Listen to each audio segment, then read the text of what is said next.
Good morning, Wabash. Speaking today in Pioneer Chapel will be Kenny Coleman, Willie Gupton, Evan Kanetkar, Alex Rotaru, and Kay Trin Wilson with their talk titled, Prioritizing Empathy and Living in the Real World. Kenny Coleman is a senior from Muncie, Indiana, where he attended and graduated Muncie Central High School. Kenny has a major in rhetoric with a minor in Black Studies. A fun fact about Kenny is that when he was in first grade, he was given an award for reading the most books in his entire elementary school. Kenny's favorite thing about Wabash is being able to have candid conversations with almost all the faculty and staff across campus. Willie Gupton is a junior from Indianapolis, Indiana, where he attended Warren Central High School.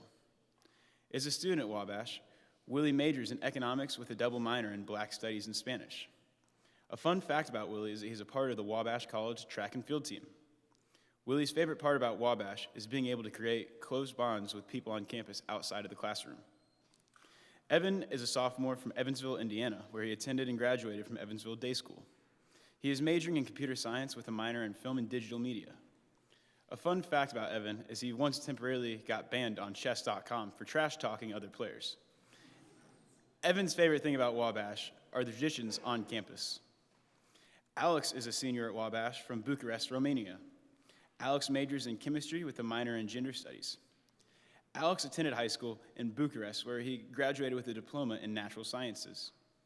A fun fact about Alex is that he is the fourth consecutive generation in his family to live abroad, and likely not the last. Alex's favorite thing about Wabash is being able to explore his interests and how they intersect in order to find his vocation. If it weren't for Wabash, Alex wouldn't have known about public health, let alone wanted to work in it after graduation. Alex also loves Wabash lacrosse. Kay Trin Wilson is a sophomore from Memphis, Tennessee. He is a member of the Delta Tau Delta fraternity who majors in theater with a minor in psychology. Kay Trin attended high school at DeSoto Central High School in South Haven, Mississippi. A couple fun facts about Kay Trin is that he once directed, choreographed, costumed, and acted all in one musical. Additionally, he was one of the 2021 Fertig Award recipients along with Chase Bro. Kay Trin's favorite thing about Wabash is how we are always being placed in situations that allow for growth and development both inside and outside of the classrooms. Kay Trin believes that it's difficult to be complacent in an environment where comfort for its own sake is not prioritized. Please join me in welcoming our speakers.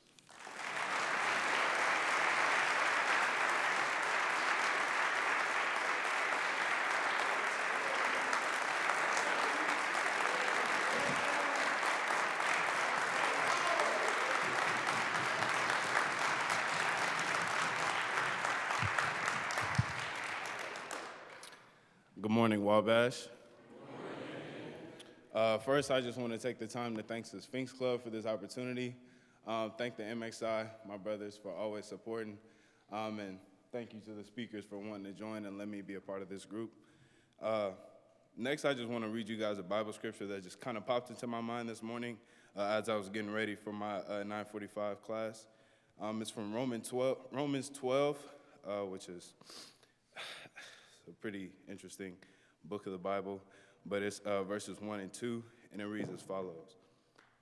Therefore, I urge you, brothers and sisters, in view of God's mercy, to offer your bodies as a living sacrifice, holy and pleasing to God. This is your true and proper worship. Do not conform to the patterns of this world, but be transformed by the renewing of your mind.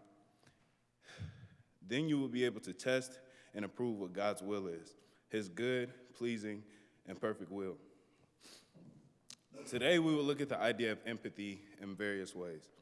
We decided to use this as a central topic because we believe this college has a lot of work to do with understanding the stories and lives of others.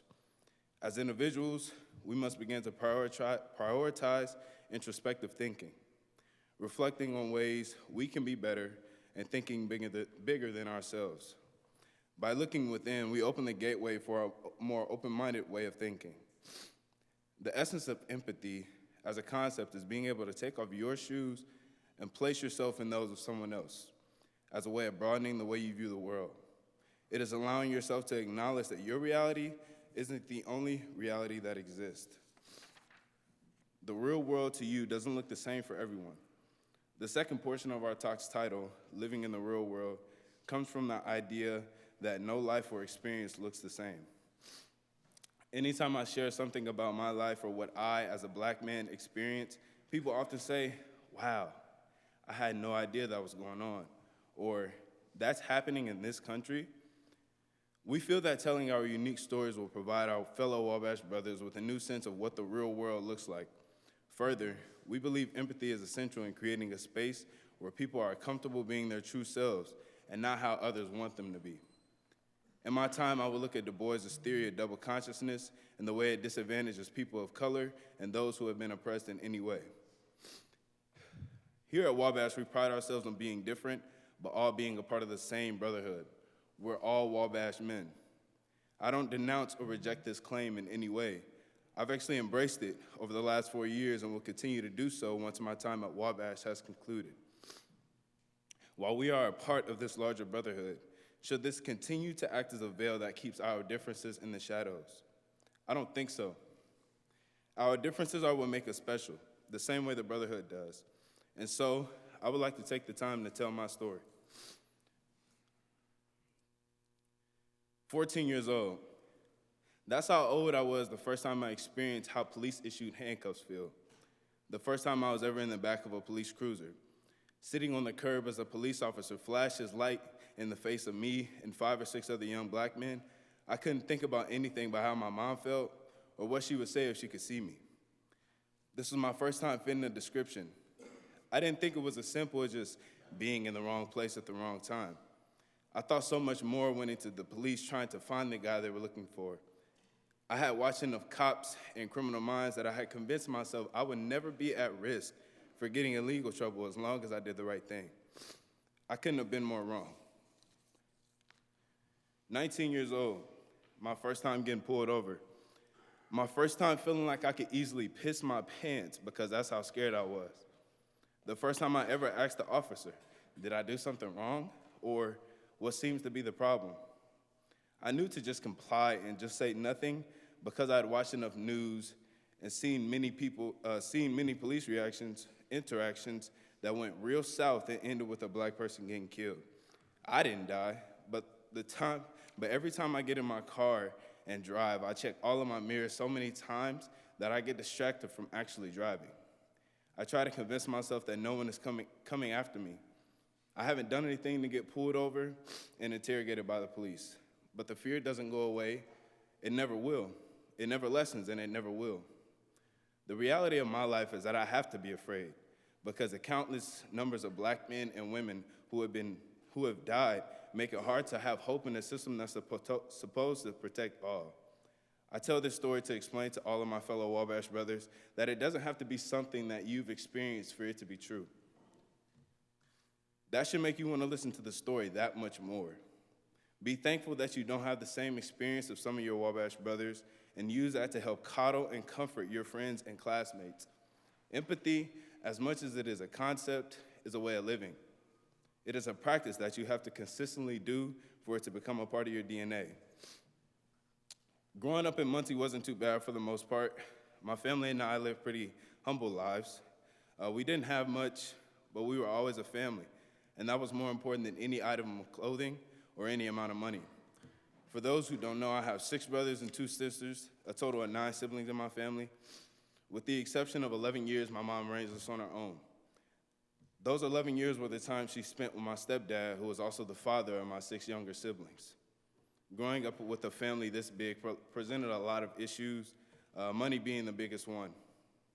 No matter how much she worked or how much she made, my mom had a hard time supporting 9 kids on her own, as anyone would. As we got older, things got easier. 9 mouths eventually turned into 8, and 8 turned into 7, and 7 turned into 6 as I made my way to college. But the years leading up to that were a struggle. Christmases where we didn't get the typical gifts under the tree, or sometimes we didn't even have a tree. I understand that most years my mom just couldn't afford it. The struggle was real, but it made me the hardworking person that I am today. Living in the struggle made it easy for me to want to avoid it. Becoming a student at Wabash is when I realized that the struggle could not and would not define me or control the trajectory of my life. I never had sleepless nights. I never had moments where I was ready to end it all. I just had determination and the will to never struggle for the rest of my life. In having this determination, I realized that I couldn't always count on everyone who wanted to, I couldn't count on everyone to always have the best for me. Nor could I depend on people truly having my back just because they said they were my friends. I had witnessed my mom dedicate almost 20 years of her life to a job that never really valued her and provided her with the opportunity to show her worth. I didn't think they had her back. However, I'm thankful for some of the people that my mom encountered during a time as a paralegal, the people who are always in her corner and wanted what was best for her. Here's where I turn to Du Bois' theory of double consciousness. Double consciousness is used to explain the peculiar condition within which African Americans find themselves in the United States and the specific tools at their disposal to understand and hopefully dismantle these conditions. The existence of African Americans behind the veil of segregation is hidden from the view of most white folks. But those who live behind it also move in the white world. In short, Black people must consider how we view ourselves and also how others view us. We can't just exist as some of our counterparts do. This relates to empathy because there is a peculiar sense of comfort that one has when you don't have to consider how someone else views you as well as how you view yourself. I understand this to be the situation of the majority population.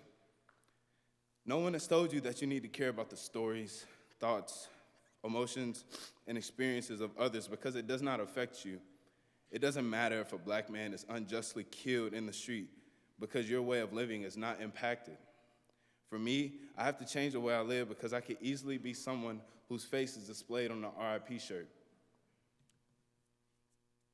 Du Bois' theory of double consciousness makes empathy a trait and skill that only Black people must possess. But I think otherwise. I believe empathy is something everyone needs to practice. As I argue, it is a part of living humanely in an inhumane world. I challenge all of you in this chapel to reach out to someone you don't know or know and listen to their story. Prioritize empathy and challenge the idea of the real world as you know it by finding out what the real world looks like for someone else. It will be hard. It requires being vulnerable and it requires patience, but it will be rewarding. In conclusion, I'll leave you with this quote from Brené Brown. Empathy has no script. There is no right way or wrong way to do it. It's simply listening, holding space, withholding judgment, emotionally connecting, and communicating that incredibly healing message of you're not alone. Thank you.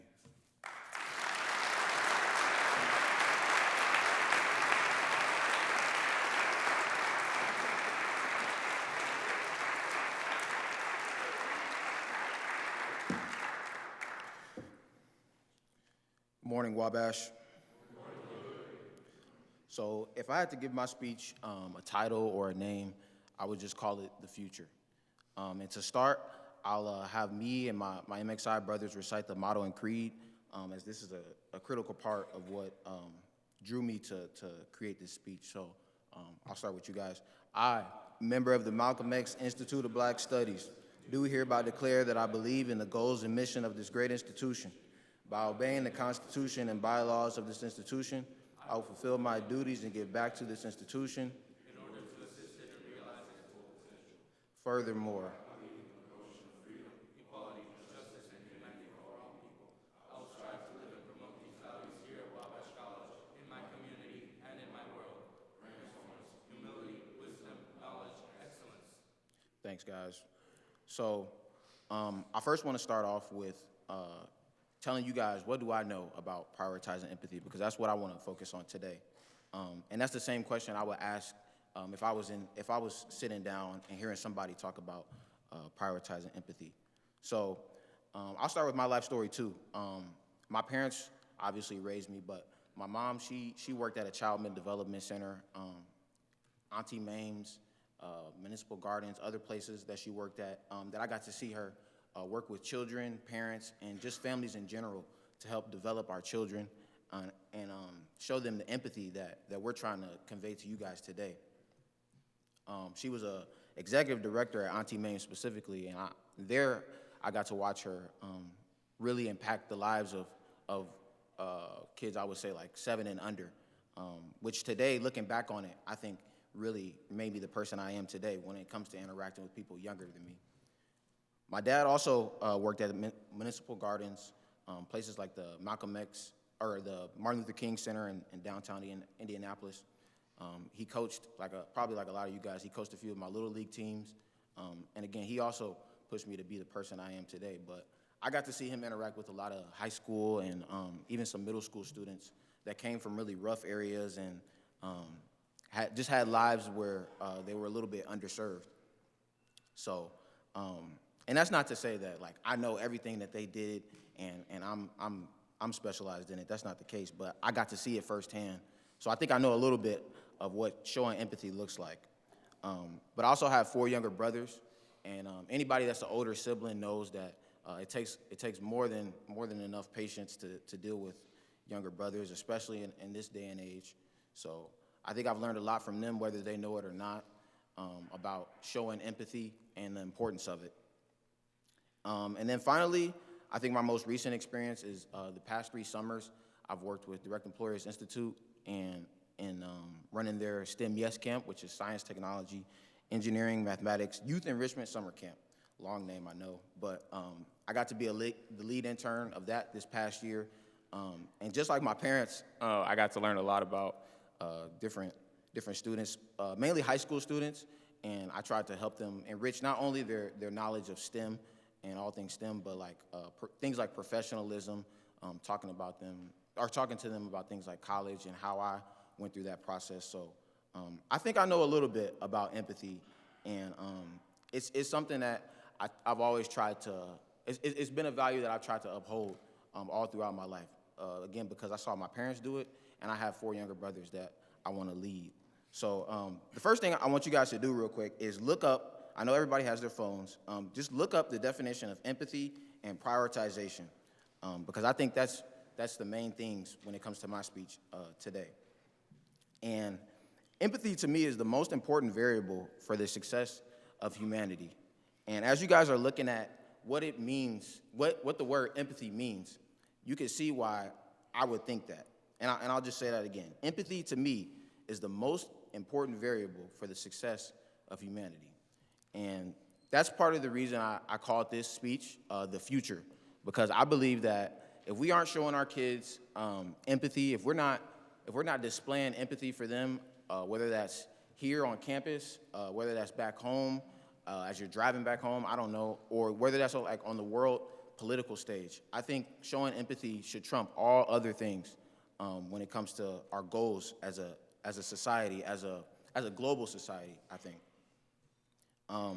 So I try to envision a world without empathy. And to me, that's really 3 main things that we're seeing right now. And that's political divisiveness. I believe that a lot of the issues that America has right now, we can't even begin to talk about them because we don't understand each other. And the definition that I got for empathy was the ability to understand and share the feelings of one another. It doesn't mean be nice. It doesn't necessarily mean hold back what you have to say. It says the ability to understand and share the feelings of one another. I think when it comes to policy making and other things like that, if we can't understand one another, if we don't know what's going on miles away from us, or we don't know what's going on in our neighbor's backyard, I don't know, we don't know, or we won't be able to show empathy. And I think as a society, that's only going to hurt us. And then the definition I got for prioritization was the action or process of deciding the relative importance or urgency of a thing or things. And I think as humans, we should all try to uphold the success of humanity. And like I said, I think empathy is one of the ways to do that. The second thing that I thought a world without humanity or empathy looks like is a debate on basic human rights. And that's things like water. We have a lot of, due to climate change, there's gonna be a lot of people that are gonna go without water. There's people that die from water, lack thereof, now. And that's a basic human right. That's something that you don't have to think about. That's something that you know you're gonna get if you go to a water fountain, if you put your hands under a sink, or if you turn a certain knob. Yet, that's something that a lot of people don't have today, and that's something that we can agree on how to get people today. And I think that in a world without empathy, debates like that only continue. Debates over basic human rights only continue. And I know right now you guys are probably thinking of news articles that you've heard of either today or a podcast you heard of today where it's like, why are we talking about that? Why aren't we trying to solve that issue? And I think we aren't doing that because of the lack of empathy. And then lastly, a world without empathy to me is a breakdown of global unity, which means pointless wars and militarism. And we see it today, pointless wars. I couldn't tell you what countries are fighting about today. I couldn't tell you, honestly. All I know is that they're about to fight, and there's a lot of nuclear weapons, and that's dooming. That's gloomy to me. That's eerie. It shouldn't be that way. We shouldn't have to think about what we're gonna do if we start firing off nuclear missiles. We shouldn't have to think about what we're gonna do because we already live in a world full of inequality. Going back to what I said about my parents, I watched my parents show empathy. Both of my parents are black. Me and my dad, sometimes we would walk to the Martin Luther King Center and we would get asked, where are we going? What are we doing? And I would always ask my dad, why didn't you just tell him what we're doing? Why didn't you tell him we were gathering up clothes for a donation? Why didn't you tell him we were going to make breakfast for kids that probably weren't going to get it that day? He said, it doesn't matter, son. All that matters is that I show empathy to the kids that come today, to the kids that come to my center today. My mom dealt with the same things, similar to what Kenny's mom dealt with. Decades in a field where she was underpaid, in my opinion. She was underpaid and overworked. She didn't complain. She didn't complain. It was her goal every day to come in and show those kids empathy. So I asked myself, how hard is it, really? Ask yourself, how hard is it, really? That bad little cousin you're gonna see for Thanksgiving running around that nobody can stop, he's gonna run the world one day. He's gonna run the world one day. Are you gonna cuss at him or are you gonna show some empathy? Are you gonna play with him? That distant teenage sibling you have, that's probably gonna be on TikTok all Thanksgiving. They're gonna be in a voting booth one day. Are you gonna avoid them then? Are you gonna ignore them then? Prioritize empathy.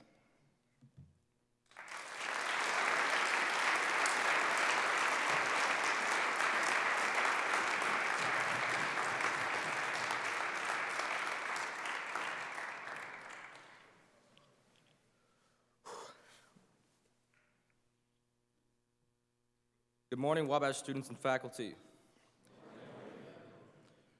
My name is Evan Kanetkar. I'm a sophomore, a Phi-Sci, a member of the MXI, and a member of the track team.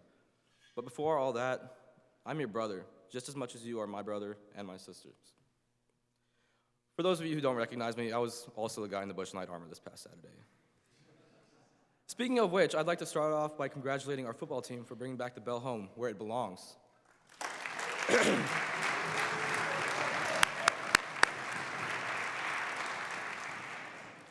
I would also like to give a shout out to all my friends and family at Wabash who have supported me up to this point, and most importantly, my family at home.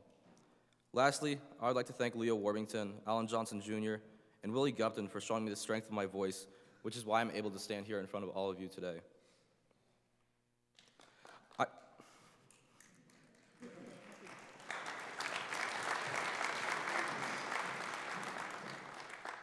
I stand before you hoping to shed light on what it's like to be a person of color on this campus, specifically in a fraternity.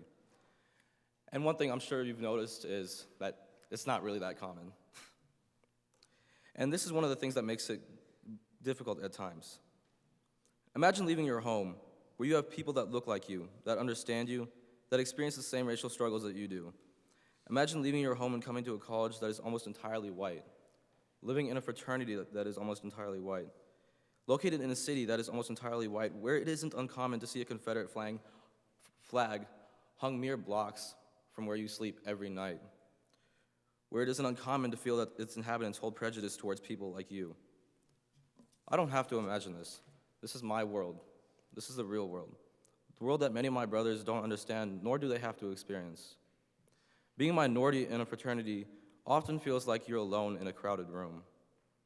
Alone in a crowded room. alone with your struggles, alone with your views, with your problems, with no one to voice them to. I've experienced this feeling a lot this past year. Last year, I was not very active on campus. I did not have people outside my house I could see whenever I would struggle. And as with any family, I would fight with my brothers from time to time. Whenever this would happen, I would have nowhere to go. So I would sit on the sidewalk in front of my house, alone, upset, and misunderstood. And you could ask me, why didn't you just go for a walk? Because I don't feel comfortable walking through this town at night. Because whenever I see a figure walking behind me at night, I don't see another person, I see a potential threat. I don't feel safe in this town, and it's tiring having to go out of my way to explain why to others.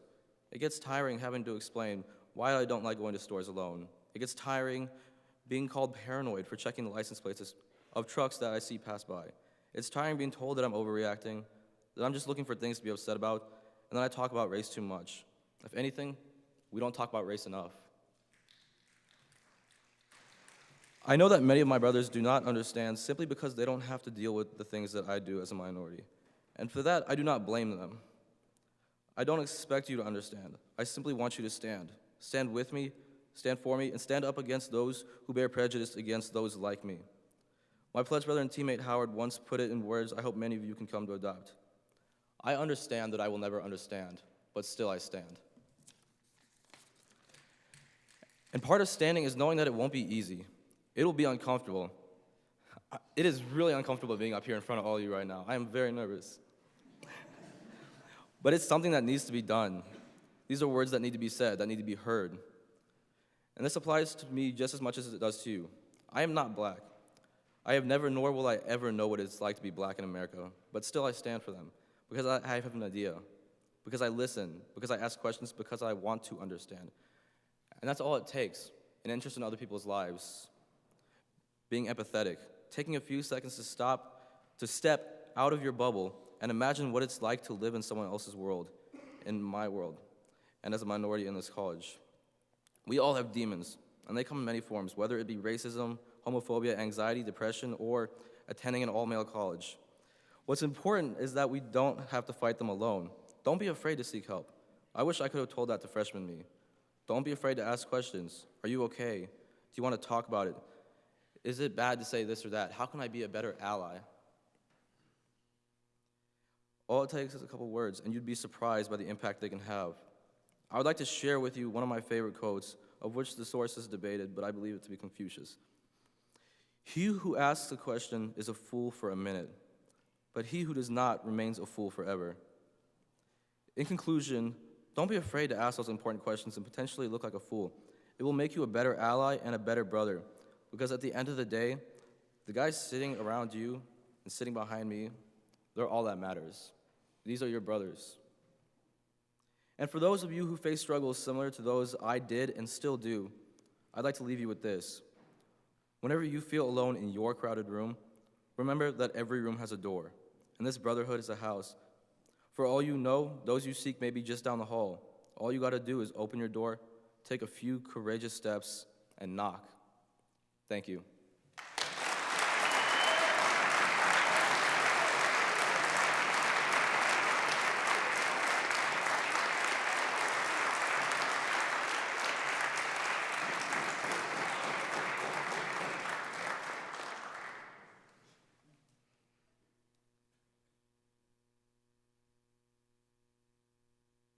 Good morning, Wabash.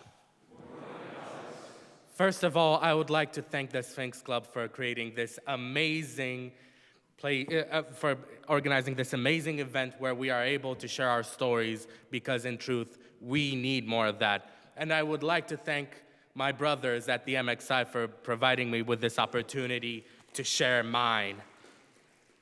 I see a lot of familiar faces here and some unfamiliar. Shocker, there's some people I don't know around these parts. I know. And in fact, many of you already know me. Many by so many things. Most of you know me for my work with The Bachelor. And just to clarify, I'm no longer the opinion editor, and I'm not the editor-in-chief as much as I wish I were. I am the managing editor. Some also know me better for my work with Reviving the Chemistry Club. And a few of you might know what those remaining bits of red tape on the second floor over in the back near the camera are and how they relate to my work a few summers ago. And though most of you might know me as simply the guy that for some reason always sits at the front computer of the library, always working away at some assignment or another from dusk till dawn and then some. What few, if any of you realize, is that my biggest ambitions around here, and I am ambitious, though my biggest ambitions were never about having clout on campus or landing this or that cushy leadership position. Rather, I came here to reinvent myself, halfway across the globe to be reborn, just as always. And most of that, for me here, came by way of empathy, which is now one of my core guiding lights towards the future. So a little bit about my background. I grew up poor in a 300 square foot apartment on the northwest side of Bucharest. It's pretty typical. I always had enough, and I am so grateful for that. In fact, I took pride in my frugality and working class roots, and I still do, because they taught me how to think in terms of years, not days, and how to sow the seeds that would bear fruit when I would most need them. As mentioned in the introduction, I am the fourth generation to live abroad. Again, pretty typical for my neck of the woods. Shocker, I know, but it's true. I come from a country that has a population of about 20 million, and that pre-COVID had a diaspora of about 2 million, one of the largest in the world. In fact, my generation is expected to study and work in places that are bigger and better than they grew up in, no matter how far they are. A person who lives their adult life in the same place that they grew up in is looked down upon. Smart kids from provincial towns are always pushed to move to the city upon completing middle school for high school, and those who completed their studies in large cities would then be expected to move to even larger cities for college, like my mother did when she moved to college to Bucharest.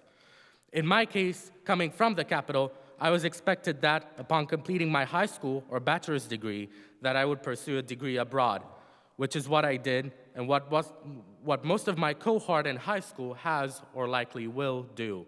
And really, these expectations have helped me adjust easier to Wabash, because I know most of us were primed to live in places that are uncomfortable, to to immerse themselves in cultures unknown and adapt their own home culture here and backwards.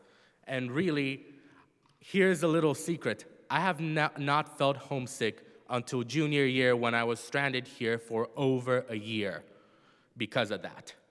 And I am incredibly grateful. The one thing you will notice that is different about me is that I'm the only one that left for the United States instead of Western Europe. And the main reason for that is that I needed more time. More time to figure out what I wanted to do, more time to really work on some of the bad behaviors that I developed through high school and reinvent myself, and to explore and be wild before settling into something, because Wabash, of course. The best way for me is to learn by trial and error, and errors I did make here, and thank goodness for that. That being said, for me, that is one of the things I really believe is at the core of empathy: time. The time to heal, to recover, to bond and socialize, to explore and find meaning. All my involvement on campus and all of my class choices came from a genuine desire to explore myself, the world around me, and the things I wanted to do. And of course, sometimes I may have overextended myself, as you know, but hey, that's also part of exploration. However, let us not forget that many of our brothers, perhaps yourself included, are suffering. 'Tis a plight of Wabash, and anyone saying otherwise needs more grace than those of us who suffer, for this blindness to pain will only lead to more pain down the line. I'm not gonna lie, I have not been the best at showing others grace. Can be petty and vindictive when things get bad. Yet showing grace and giving patience is part of empathy, and it needs to come from both sides for there to be any chance of it. We are human. We are fallible. Though some mistakes are outright atrocious and should not even happen to begin with, I think we should show grace for the smaller, forgivable ones wherever we can. And thank goodness that's most of them. We are all suffering one way or another right now, and I can only imagine that everyone in here wants someone to hear their struggles and to be there for them when things go awry. And for crying out loud, things go awry a lot around these parts. And that is the grace I believe we should be showing. Grace by solidarity, so that nobody around here has to walk alone nor helplessly face their darkest hours. Mistakes are a part of growth, and only when empathy is present do people have the courage to make them. I have made more mistakes than I can count, and I would like to thank everyone here, especially the chemistry department, for bearing with me on this one. Perfection is such a destructive concept. It's unattainable, and people who say they are perfect are in fact lying. Do you have any idea how much effort gets wasted to cover up imperfections and to work on a perfect image that just looks spotless, that would otherwise go into growing yourself and the people around you? Many of the people in my tutorial will know this as the tension between the fixed and the growth mindset. If you're really interested in that, I would suggest reading Mindset by Carol Dweck or just talking to Professor Horton around these parts. He is pretty much the expert on this, but I digress. Empathy cannot exist without people having the courage to speak up. And thank goodness for events like this, because we need more of them. Unfortunately, maintaining an image of perfection has become the norm, even though it consumes souls for no apparent reason. That is because of fear, the fear of standing up, the fear of being vulnerable, and the fear of being the only person in the room suffering. I have said this before, and I will say it again. We're Wabash men. Of course we are not fine.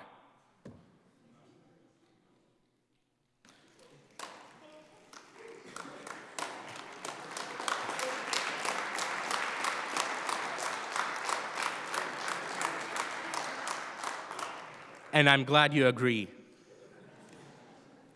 However, in order to overcome that barrier, we need those pioneers to speak up about strife among their people so that none may feel alone. I do believe talks like this are an important avenue for doing just that. Though equally important to speaking up is listening.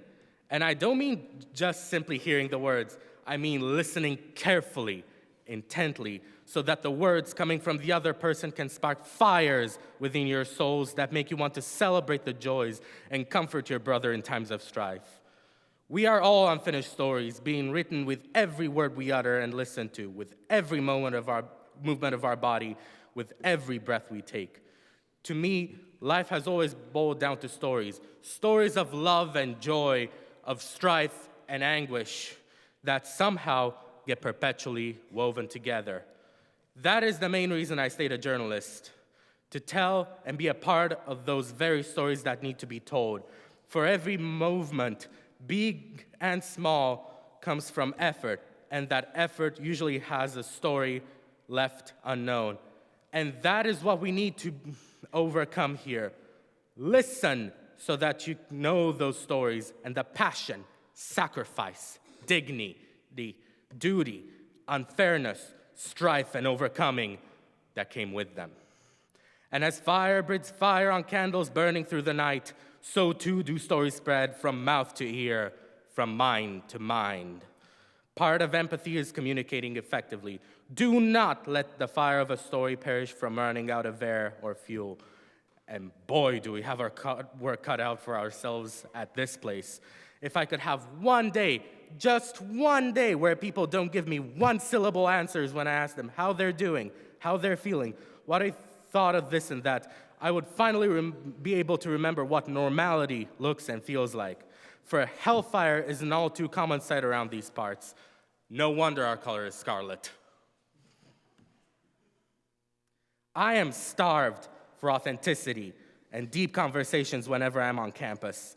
I want to have someone to talk about the future, odd tidbits they have, superstition, art, travel, and so much more. Yet nobody, myself included, ever has the time to have those deep, meaningful conversations. Yet those are the very conversations that create the empathy we are so looking to cultivate. If there's one thing I want you to do after this talk is to start having conversation about how wild the world is, not just how wild and unforgiving your schedules are.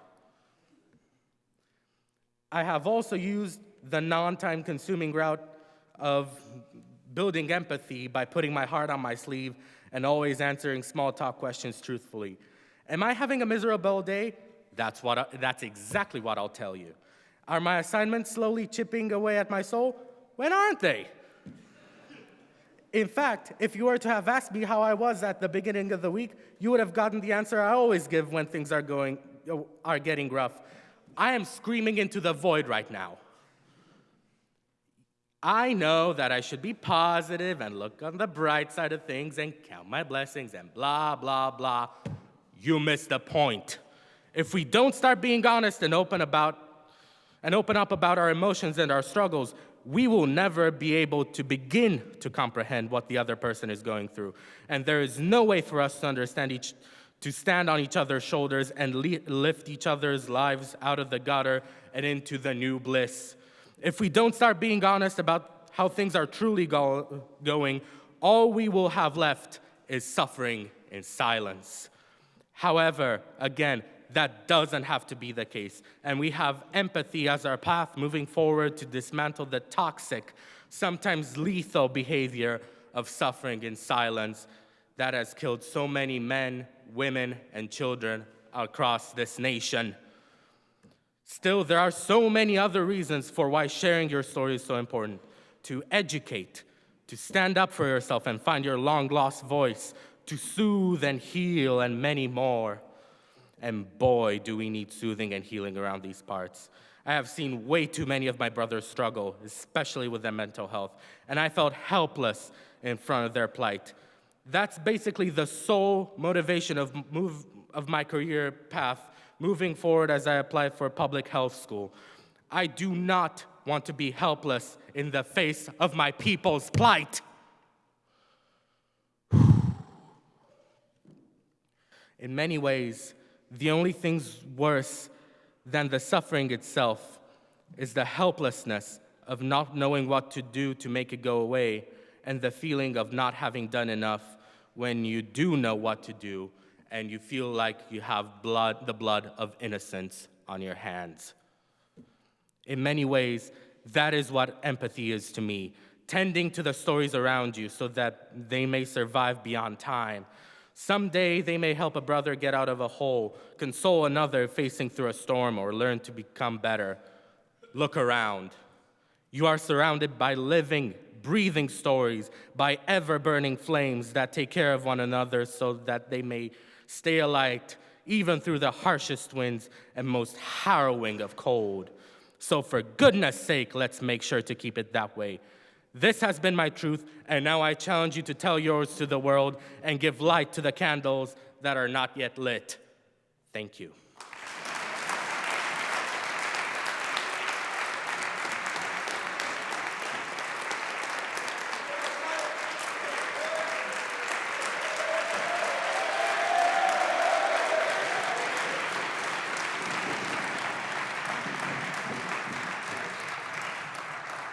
Good morning, Wabash. The floor has already been addressed, but I will say thank you to my brothers at the MXI as well as at Delta Tau Delta for their consistent love and support. Thank you, guys. I'm going to start today giving you briefly the story of my name. So, my name is Katrin, not Katrin or Katron or K-Train, but Katrin. Many of you have come to know me as K, and the people that do call me that are a bit closer to me or at least see me more frequently than most. But my name is Katrin. I love my name. I feel that it represents who I am more than dyeing my hair any color ever could. But the story of my name is one of mispronunciation or distortion, if you will. Throughout grade school, I believe I only ever had one teacher that pronounced my name correctly on their first attempt or without calling out Mr. Wilson for help. Often when I was trying to make new friends, they would ask me what my name was, and I would respond, Katrin, and see the lack of familiarity flash across their face, followed by a hesitancy to ask me to repeat it sometimes 3 or 4 times consecutively. Over time, I became so aware of the difficulty my name presented others that I stopped fighting when it was mispronounced as much as I should have. In these moments, I just moved on because I had been conditioned to understand that my name was different and unique. But what I think I failed to realize in that time was that I wanted to be a part of and like everyone else so much so that I was willing to pay the price of allowing my name, the reality of who I am, to be distorted. In all honesty, there was a point in my life when I couldn't wait to be an adult so I could change my name into something normal. And in recent reflection, I have realized that coming into college, I did just that. I was hoping that by simplifying my name, people would be more capable of focusing on getting to know the type of person I am and making their judgments about me accordingly. I expected that by stripping the difficulty of my name, my work would finally be allowed to speak for itself. I realize now that while I was trying to make people more comfortable with a more palatable name, I was robbing them of the opportunity to hear the story of my name. I continued the tradition of distortion that was applied to my name in an effort to fit in. But why? I know who I am. I always have. So how did I allow my perception to become so distorted, and what was responsible? After taking philosophy of race with Dr. Adriel Trott last semester, I began questioning the role of privilege as it applies to any aspect of our everyday life. And I would like to encourage the Wabash community to begin doing the same even after the conclusion of this talk. In any relationship where privilege exists, those that are oppressed are forced into a state of double consciousness, as Kenny spoke about earlier, where the lived experience is no longer only perceived as your life, but also as your life in relation to what other systems or structures of privilege are in place. We are all affected by different forms of privilege in different ways.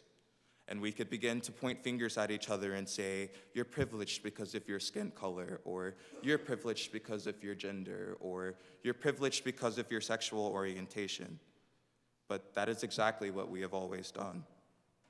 I want each of you to take a moment right now to just think about the different ways that you've experienced privilege in your life. A good place for each of us students to start might be examining what it means that we attend an all-men's college. None of us chose to be born as a man, but it is still the condition that was given to us, and we chose to use it to our benefit when we were given the opportunity to. Might there be something more to that? And do we even care if there is? I'm not encouraging you to begin this introspection or looking within to assess privilege so that you can go and be a savior to all those who you feel do not share the same privileges as you, but rather that you might begin to consider the comforts you have been awarded to not have to be aware of the realities of those giving different conditions than your own.